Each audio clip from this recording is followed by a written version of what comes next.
অবসান ঘটিছে তামিলনাডুত যি বিজয় থালাপতিৰ চমকপ্ৰদ সাফল্য চমকপ্ৰদ যি টিভিকেৰ সফলতা এই সফলতাৰ পিছত তামিলনাডুত বিজয় ৰাজৰ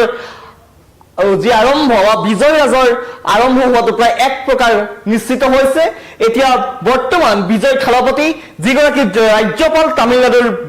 বিশ্বনাথ আৰ্লেকাৰক তৃতীয়বাৰৰ বাবে ক্ৰমাগত তৃতীয়বাৰৰ বাবে সাক্ষাৎ কৰিছে আৰু এই সাক্ষাৎকালতে তেওঁ যি সংখ্যাগৰিষ্ঠতা প্ৰমাণ কৰাটো তেওঁ নিশ্চিত হৈ পৰিছে কিয়নো আজিৰ দিনটোৰ যদি ৰাজনৈতিক প্ৰেক্ষাপট আমি তামিলনাডুৰ ক্ষেত্ৰত চাবলৈ যাওঁ তেন্তে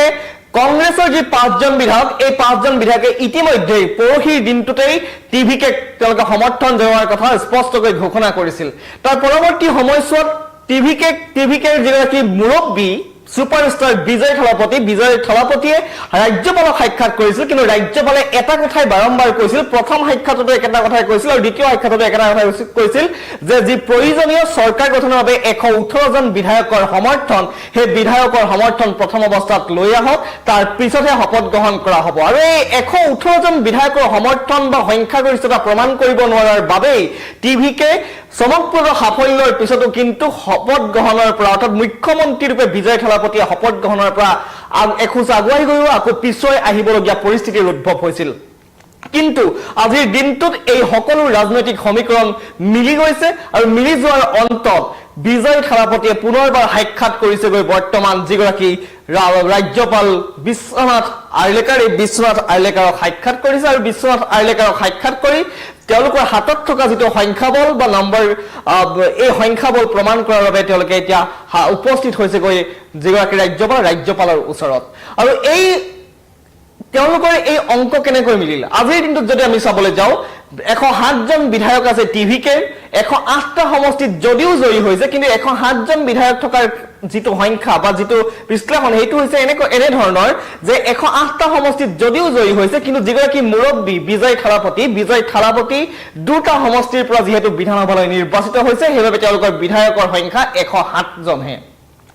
108টা সমষ্টিত জয়ী হৈছে যদিও বিজয় থালাপতিয়ে দুটা সমষ্টিৰ পৰা প্ৰতিনিধিত্ব কৰাৰ বাবে তেওঁলোকৰ বিধায়কৰ সংখ্যা হৈছে 107 জন একে সময়তে 5 জন কংগ্ৰেছৰ বিধায়কে সাপোৰ্ট দিয়াৰ ফলত বা সমৰ্থন জনোৱাৰ ফলত তেওঁলোকৰ আসনৰ সংখ্যা বৃদ্ধি পালে 112 জনলৈ তাৰ পিছতো কিন্তু 6 জন বিধায়কৰ সংখ্যা তেওঁলোকৰ কমি আছিল আজিৰ দিনটোত যি লেফট পাৰ্টি সিপিআই দুগৰাকী জয়ী হৈছিল বিধায়ক সিপিআইএমৰ দুগৰাকী জয়ী হৈছিল আৰু ভিসিকে নামৰ আন এটা দল যিটো তামিলনাডুৰ দল আঞ্চলিক দল ভিসিকে দুজন বিধায়ক জয়ী হৈছিল আৰু এই 6 জন বিধায়ক সিপিআই দুজন সিপিআইএমৰ দুজন আৰু ভিসিকে দুজন বিধায়ক এই 6 জন বিধায়কৰ সমৰ্থন অৰ্থাৎ 118 জন বিধায়কৰ সমৰ্থন লৈ চৰকাৰ গঠনৰ যি পথ সেই পথ প্ৰশস্ত কৰিছে টিভিকে অৰ্থাৎ বিজয় থালাপতিয়ে আজি ৰাজ্যপালক সাক্ষাৎ কৰাৰ পিছতে কোন দিনাখন শপত গ্ৰহণ কৰে বা কোন দিনা শপত লয় হেয়া চূড়ান্ত হ'ব কিন্তু এই চমকপ্ৰদ সফলতাৰ পিছত যি কাম ৰজনীকান্তে কৰিব নোৱাৰে যি কাম কমল হাছনে কৰিব নোৱাৰিলে সেই কাম মাত্ৰ 2 বছৰৰ ভিতৰতে কৰি দেখুৱাৰ পিছত আজি সুপাৰষ্টাৰ বিজয় থালাপতি তামিলনাডুৰ মুখ্যমন্ত্ৰী হোৱাটো এক প্ৰকাৰ নিশ্চিত হৈ পৰিছে আমি যদি দুটা ভিজুৱেল চাওঁ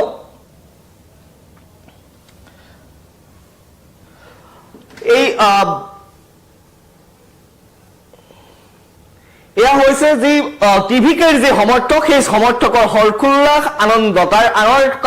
কাহিনীটো এইটোৱে যে এই আনন্দ আৰু হৰকুল্লাসৰ আৰতে আছে টিভিকেৰ চমকপ্ৰদ সফলতা অৰ্থাৎ বিজয় থালাপতিয়ে যেতিয়া আজিৰ দিনটো পুৱাৰ ভাগলৈকে যেতিয়া তেওঁৰ সমৰ্থন অৰ্থাৎ তেওঁৰ 118 জন বিধায়কৰ সমৰ্থন প্ৰমাণ কৰিব পৰা নাছিল তেতিয়ালৈকে তেওঁলোকৰ সমৰ্থকৰ মাজতো দেখিবলৈ পোৱা গৈছিল এক প্ৰকাৰ নিৰাশা আৰু তেওঁলোকে প্ৰতিবাদ সাব্যস্ত কৰিছিল যে তামিলনাডুৰ যি ৰাজ্যপালৰ বিৰুদ্ধে প্ৰতিবাদ সাব্যস্ত কৰিছিল লোকভৱনৰ সন্মুখত গৈ তেওঁলোকে প্ৰতিবাদ সাব্যস্ত কৰিছিল কিয় বিজয় থালাপতিক শপত গ্ৰহণৰ বাবে আমন্ত্ৰণ জনোৱা নাই ৰাজ্যপালে এই প্ৰসংগৰে আসলে তেওঁলোকে বাৰম্বাৰ তেওঁলোকে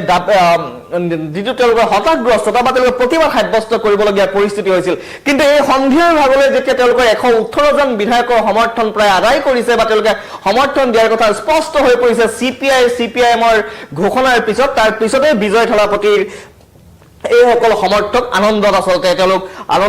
আনন্দিত হৈ উঠিছে অত্যন্ত উৎসাহী হৈ উঠিছে আৰু তেওঁলোকৰ যি প্ৰিয় নেতা তেওঁলোকৰ প্ৰিয় সুপাৰষ্টাৰ যি বিজয় থালাপতি মুখ্যমন্ত্ৰী হ'ব বুলি এনে ধৰণে এতিয়া তেওঁলোকৰ মাজত কিন্তু হৰকুল্লাস দেখিবলৈ পোৱা গৈছে উৎসাহ দেখিবলৈ গৈছে বিজয় উল্লাস দেখিবলৈ পোৱা গৈছে আৰু এটা ভিডিঅ'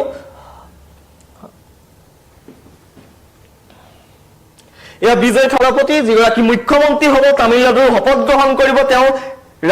ঘৰৰ পৰা যেতিয়া তেওঁ টিভিকে তেওঁৰ ঘৰৰ পৰা লোকভৱনলৈ যেতিয়া ওলাই গৈছে এই তাৰ ভিজুৱেলটো হৈছে ভিডিঅ' হৈছে এই আয়োজন হৈছে বিজয় থালাপতি তেওঁ ওলাই গৈছে আৰু ৰাজ্যপালক সাক্ষাতৰ বাবে তৃতীয়বাৰলৈ ৰাজ্যপালক সাক্ষাতৰ বাবে গৈছে এইগৰাকী বিজয় থালাপতি আৰু এনেধৰণে দেখিবলৈ পোৱা গৈছে যে তামিলনাডুৰ ৰাজনীতিত এইবাৰ যেনেধৰণে এক প্ৰকাৰ ধুমুহা এক প্ৰকাৰ চমকপ্ৰদ উত্থান ঘটিছিল টিভিকে অৰ্থাৎ দুটা বছৰৰ অন্তত 2024 চনত গঠন কৰিছিল এইটো দল আৰু 2024 চনত গঠন কৰাৰ পিছত দেখিবলৈ পোৱা গ'ল যে মাত্ৰ দুটা বছৰৰ ভিতৰতে তেওঁলোকে তামিলনাডুৰ য'ত নেকি ডিএমকেৰ দৰে শক্তিশালী দল আছে য'ত নেকি এআইডিএমকে অৰ্থাৎ এনডিএৰ দৰে শক্তিশালী মিত্ৰজোঁট আছে তেওঁলোকৰ প্ৰত্যাহ্বান ওপৰে অকলেই সাতখন আসন দখল কৰি এতিয়া তামিলনাডুত তেওঁলোকে চৰকাৰ গঠনৰ বাবে সাজু হৈছে কংগ্ৰেছৰ তৰফৰ পৰা তেওঁলোকৰ 5 জনৰ যি সমৰ্থন এই সমৰ্থনে আচলতে কৰবাত নগৰ শক্তি বৃদ্ধি কৰিলে আৰু আজিৰ দিনটোত কংগ্ৰেছৰ যিগৰাকী সভাপতি মল্লিকাৰ্জুন খাৰ্গে ভিচিকে নামৰ যিটো দল সেই দলটোৰ মুৰব্বীৰ লগত টেলিফোনিক বাৰ্তালাপ কৰিছিলে টেলিফোনিক বাৰ্তালাপ কৰি টিভিকে সমৰ্থন জনাবৰ বাবে আহ্বান জনাইছিল আৰু কংগ্ৰেছৰ এই সঁহাৰিৰ প্ৰতি তেওঁলোকে সমৰ্থন জনাই বা সঁহাৰিৰ প্ৰতি লক্ষ্য কৰি পৰৱৰ্তী সময়ত টিভিকে ছাপোৰ্ট দিয়াৰ কথা ঘোষণা কৰিছিল আৰু তেওঁলোকে যেতিয়া ছাপোৰ্ট দিলে লগে লগে চিপিআই আৰু চিপিআইএম বাহিৰত থাকি হলেও চৰকাৰক তেওঁলোকে মন্ত্ৰীসভাত নাথাকে কিন্তু বাহিৰৰ পৰা হলেও টিভিকে সমৰ্থন বুলি ঘোষণা কৰিলে আৰু ঘোষণা কৰাৰ লগে লগে আচলতে বিজয় ৰাজৰ যে যিটো বিজয় ৰাজ যে আৰম্ভ হ'ব তামিলনাডুত সেয়া নিশ্চিত হৈ উঠিল এটা কথাটো হল যে এই বিজয়ে যিখিনি প্ৰতিশ্ৰুতি দিছিলে এই প্ৰতিশ্ৰুতি পূৰণ হ'ব তেওঁৰ বাবে আটাইতকৈ প্ৰত্যাহ্বান ডিএমকে বিৰুদ্ধে যি জনমত গঢ়ি উঠিছিল বা অধিষ্ঠান বিৰোধী ঢৌ আছিল তাক তেওঁ নিৰ্বাচনী ব্ৰহ্মাস্ত্ৰ হিচাপে ব্যৱহাৰ কৰিছিল একে সময়তে তামিলনাডুৰ যি যুৱ ভোটাৰ যিসকল ফাৰ্ষ্ট টাইম ভোটাৰ প্ৰথমবাৰৰ কাৰণে ভোটাধিকাৰ সাব্যস্ত কৰিছে আৰু সমান্তৰালকৈ যিসকল নতুন প্ৰজন্ম তেওঁলোকক আকৃষ্ট কৰিবৰ বাবে বিভিন্ন ধৰণে তেওঁলোকে প্ৰচাৰ চলাইছিল বিশেষকৈ প্ৰযুক্তিৰ ব্যৱহাৰ কৰিছিল বিজয় থালাপতিয়ে আৰু ইয়াৰ সুফল এবাৰ নিৰ্বাচনত দেখিবলৈ পোৱা গৈছে আৰু এতিয়া এই ধৰণৰ চৰ্চা চলিছে যে যেতিয়া এক্সিট পোল ঘোষণা হৈছিল এক্সিট পোল ঘোষণাৰ পিছতে আচলতে এক প্ৰকাৰ এনেকুৱা ধৰণৰ এটা বাৰ্তা আলোচনা হৰত চৰ্চা চলিছিল যে বিজয় পৰৱৰ্তী নেক্সট এমজিআৰ হ'ব এই যিটো নেক্সট এমজিআৰ হ'ব বুলি কোৱা হৈছে এইটো যেন আচলতে যিটো বাস্তৱত প্ৰতিফলন ঘটিল এমজিআৰ যিগৰাকী এআইডিএমকে লিডাৰ আছিল তেওঁ যথেষ্ট পৰিমাণে জনপ্ৰিয় আছিল তামিলনাডুত কিন্তু তেওঁ 3টা দশকৰ অধিক কাল তেওঁ কষ্ট কৰিবলগীয়া হৈছিল পৰিশ্ৰম কৰিবলগীয়া হৈছিল তেওঁ এআইডিএমকে যেতিয়া 1970 চনৰ পিছত তেওঁ তাত মুখ্যমন্ত্ৰী হৈছিল তেওঁ যথেষ্ট কষ্ট কৰিছিল কিন্তু তেওঁ 3টা দশক ধৰি কাম কৰিছিল তামিলনাডুত কিন্তু বিজয় থালাপতিয়ে মাত্ৰ 2টা বছৰত তেওঁ ৰাজনৈতিক দলত গঠন কৰি তাত সাংঘাতিক ধৰণৰ এক প্ৰকাৰ ধুমুহাৰ সৃষ্টি কৰিবলৈ সক্ষম হল আৰু আজিৰ যিটো সমৰ্থন এই সমৰ্থনৰ পিছত তেওঁৰ যি যাত্ৰা এই যাত্ৰা বহুতে কালিৰ দিনটোত কোৱা হৈছিল যে বিজয়ৰ চমকপ্ৰদ যিটো সাফল্য তাৰ পিছতো আচলতে এই বিজয় ৰথ বা এই বিজয় ৰথ আচলতে স্তব্ধ হৈ পৰিব নেকি তেওঁ মুখ্যমন্ত্ৰী হ'ব নোৱাৰিব নেকি এই ধৰণৰ চৰ্চা চলিছিল বিশেষকৈ ডিএমকে আৰু এআইডিএমকেৰ মাজত এটা মিত্ৰতাৰ কথা আলোচনা চলিছিল যে দুইটা দল যদি একলগ হয় আৰু তাৰ লগত যদি চিপিআই চিপিএম ভিচিকে পিএমকেৰ দৰে দলে যদি তেওঁলোকৰ মিত্ৰতাত সন্মতি প্ৰকাশ কৰে তেন্তে কিন্তু এই যে বিজয়ৰ ৰাজনৈতিক উত্থান বা তেওঁৰ মুখ্যমন্ত্ৰী হোৱাৰ যিটো সপোন বা বাসনা এইটো পূৰ্ণ হ'ব এই ধৰণৰ চৰ্চা চলিছিল কিন্তু আজিৰ দিনটো দেখিবলৈ পোৱা গ'ল যে কংগ্ৰেছৰ 5 জন বিধায়ক আৰু কংগ্ৰেছ হাইকমাণ্ডে ভিচিকেৰ লগত কথা পাতিলে আৰু চিপিআই আৰু চিপিএমৰ যি মুকলি সমৰ্থন এই মুকলি সমৰ্থনৰ পিছত তামিলনাডুত বিজয় ৰাজৰ ঘোষণা হোৱাটো এক প্ৰকাৰ নিশ্চিত হৈ পৰিল এই যাত্ৰা যি 2024 চনত আৰম্ভ কৰিছিল ইয়াৰ পূৰ্বে তেওঁ যথেষ্ট পৰিমাণে সামাজিকভাৱে তেওঁ সক্ৰিয় হৈ আছিল আৰু তেওঁ আটাইতকৈ যিটো তেওঁৰ শক্তি আছিল সেয়া হৈছে তেওঁৰ সিনেমা কৰি লাভ কৰা যিটো মানুহৰ মৰম আৰু আদৰ তাক তেওঁ নিৰ্বাচনী অস্ত্ৰলৈ ব্যৱহাৰ কৰিবলৈ সক্ষম হৈছিল তেওঁৰ জনসভাৰ বাবে পদপৃষ্ঠ হৈ কেইবাজনো লোকৰ মৃত্যুবৰণ হোৱাৰ খবৰো কিন্তু তামিলনাডুত কিছুদিন পূৰ্বে এটা ঘটনা হৈছিল যিটো এটা ট্ৰেজেডি হৈ পৰিছিল তামিলনাডুৰ বাবে আৰু এনে পৰিস্থিতিত কিন্তু এই শক্তিশালী যি এমকে ষ্টেলিনৰ ডিএমকে আৰু আনফালে এআইডিএমকে পলানিস্বামীৰ যি এআইডিএমকে দুইটা দলৰ বিৰুদ্ধে অকলেই যুঁজ কৰিছিল লগতে গুৰুত্বপূৰ্ণ কথাটো হল যে বিজেপিৰ দৰে শক্তিশালী দল যি ৰাষ্ট্ৰীয়তাবাদী দল বিজেপিয়ে তেওঁক অফাৰ কৰিছিল ডেপুটি চিএমৰ পদ অপহাৰ কৰিছিল প্ৰস্তাৱ দিছিল যে আপুনি ডেপুটি চিএম হওক আৰু 90খন আসনত অকলেই প্ৰতিদ্বন্দ্বিতা কৰক বিজেপিৰ দৰে শক্তিশালী দলৰ পৰা এই প্ৰস্তাৱ পাইছিল বিজয় থালাপতিয়ে কিন্তু বিজেপিৰ এই প্ৰস্তাৱত তেওঁ সন্মত প্ৰকাশ কৰা নাছিল তেওঁ কৈছিল যে আমি বিজেপিৰ লগত মিত্ৰতা স্থাপন নকৰো এই প্ৰস্তাৱ তেওঁ নাকচ কৰিছিল অৰ্থাৎ শক্তিশালী এটা দলৰ হৈতেও তেওঁ প্ৰস্তাৱ নাকচ কৰিছিল আৰু সাহসেৰে মোকাবিলা কৰিবৰ কাৰণে আগবাঢ়িছিল অকলে নিৰ্বাচন খেলাৰ সংকল্প লৈছিল আৰু এই সংকল্প পথত যেন তেওঁ সফল হোৱাই দেখিবলৈ পোৱা গৈছে যুৱ ভোটাৰ মহিলা প্ৰতিটো শ্ৰেণী প্ৰতিটো কাষ্ট যেটো ইঞ্জিনিয়াৰিং যুৱ ভোটাৰ সকলোকে আসলতে তেওঁ লগত লৈ আগবঢ়াই যেটো সংকল্প লৈছিল বা এটা লক্ষ্যৰ উদ্দেশ্য তেওঁ হাতত লৈছিল এই সকলোতে তেওঁ সফল হোৱাই দেখিবলৈ পোৱা গ'ল আজিৰ দিনটোত এটা পৰৱৰ্তী সময়ত চৰকাৰ গঠনৰ পিছত বিজয়ে যিবিলাক প্ৰতিশ্ৰুতি দিছিল সেই প্ৰতিশ্ৰুতি পূৰণ হ'ব গুৰুত্বপূৰ্ণ আৰু লগতে যিসমূহ দলে তেওঁ সমৰ্থন জনাই মুখ্যমন্ত্ৰী হোৱাৰ পথ প্ৰশস্ত কৰিছে এই দলসমূহৰ হৈতে কেনেধৰণে সামঞ্জস্য ৰাখি কেনেধৰণে তেওঁলোকৰ দাবীসমূহ সামঞ্জস্য ৰাখি তেওঁলোকৰ পলিটিকেল যিবিলাক সমীকৰণ ৰাজনৈতিক যিবিলাক সমীকৰণ কেনেধৰণে পাৰ কৰে সেয়া হ'ব খুব গুৰুত্বপূৰ্ণ কাৰণ কংগ্ৰেছৰ 5 জন বিধায়ক তাৰ ভিতৰত হয়তো 2-এগৰাকীয়ে মন্ত্ৰী অৱস্থান পাব লাগিব সমান্তৰালকৈ যে সিপিআই আৰু সিপিআইএমক তেওঁ সন্তুষ্ট কৰি ৰাখিব লাগিব কিন্তু তেওঁলোকে এইটো কথা স্পষ্ট কৰি দিছে যে আমি মন্ত্ৰী সভাত নাথাকো আমি বাহিৰৰ পৰাহে সমৰ্থন জনাম এই টিভিকে আৰু লগতে ভিচিকেৰ যিগৰাকী মুৰব্বীও তেওঁলোকক দুজন বিধায়ক আছে তেওঁলোকে সমৰ্থন জনোৱাৰ কথা ঘোষণা কৰিছে এই দলসমূহ সহযোগী দলসমূহ সন্তুষ্ট কৰি ৰাখিব পাৰিব লাগিব বিজয় থালাপতিয়ে হয়তো কাইলৈ অথবা পৰহিলৈ 10 মে'ত এই শপত গ্ৰহণ হ'ব শপত গ্ৰহণ কৰাৰ পিছত বিজয়ৰ যি যুগৰ আৰম্ভণি হ'ব যিখন তামিলনাডুত বায়োপোলাৰ কন্টেষ্ট হৈছিল সেইখন তামিলনাডুত এবাৰ ত্ৰিকোণীয়া যুঁজ হ'ল য'ত নেকি ডিএমকে আৰু এআইডিএমকে মিত্ৰজোঁটৰ মাজত যুঁজ অব্যাহত আছিল দীৰ্ঘদিনে তামিলনাডুৰ ৰাজনীতিত সেইখন ৰাজ্যত কিন্তু এইবাৰ টিভিকেৰ যি প্ৰভুত্ব বা টিভিকেৰ প্ৰতিদ্বন্দ্বিতা তিনিকোণীয়া কৰি তুলিছিল যুঁজ অৰ্থাৎ ডিএমকে এআইডিএমকে মিত্ৰজোঁট আৰু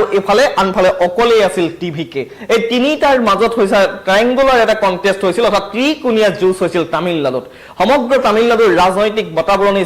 সলনি হৈ পৰিছিল আৰু লগতে আৰু এটা গুৰুত্বপূৰ্ণ কথা হৈছে যে ইন্দি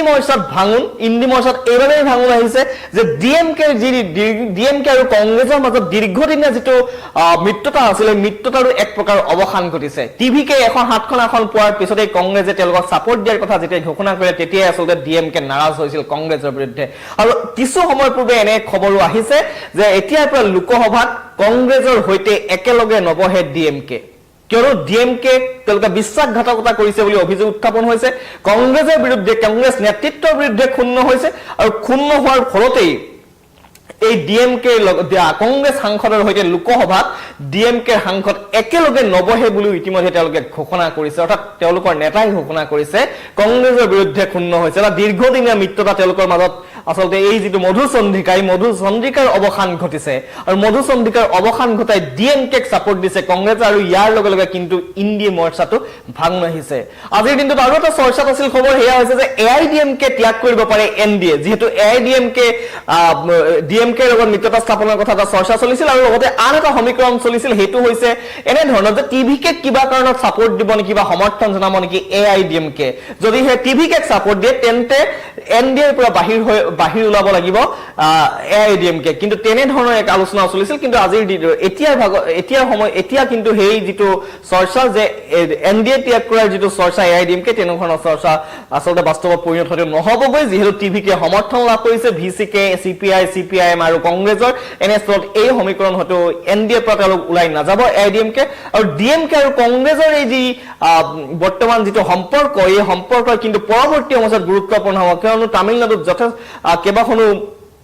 লোকসভাৰ আসন আছে আৰু তামিলনাডুত 28খন আসনত প্ৰতিদ্বন্দ্বিতা কৰিছিল কংগ্ৰেছে তাৰ ডিএমকেৰ বাবে আসলতে সেই 28খন আসনৰ 5খনত জয়লাভ কৰিলে বুলিও আলোচনা কৰিছে বা ডিএমকে কৈছে যে কংগ্ৰেছৰ এখন ৰাজ্যসভাৰ সাংসদ আছে তামিলনাডুৰ পৰা হেয়াও ডিএমকেৰ ফলতেই পাইছে 5 জন বিধায়ক জিকিলে 28টা সমষ্টিত প্ৰতিদ্বন্দ্বিতা কৰি কংগ্ৰেছে হেয়াও ডিএমকেৰ দ্বাৰা হৈছে সেইবাবেই ডিএমকে ক্ষুণ্ণ হৈ পৰিছে কংগ্ৰেছৰ বিৰুদ্ধে কিন্তু এই যি তৃতীয়বাৰৰ বাবে ৰাজ্যপালক সাক্ষাৎ বিজয়ৰ আৰু লগতে 118 জন যি বিধায়কৰ সমৰ্থন এই সমৰ্থন পোৱাৰ লগে লগে এইগৰাকী সুপাৰষ্টাৰ দক্ষিণৰ সুপাৰষ্টাৰ আৰু এইগৰাকী নেতা কিন্তু বিজয় থালাপতি তামিলনাডুৰ মুখ্যমন্ত্ৰী হোৱাটো নিশ্চিত হৈ পৰিছে আৰু তামিলনাডুত বিজয় ৰাজৰ সূচনা হ'ব আৰু তামিলনাডুৰ ৰাজনীতিত এক নতুন অধ্যায়ৰ আকৌ এবাৰ আৰম্ভণি কৰিব বিজয় থালাপতিয়ে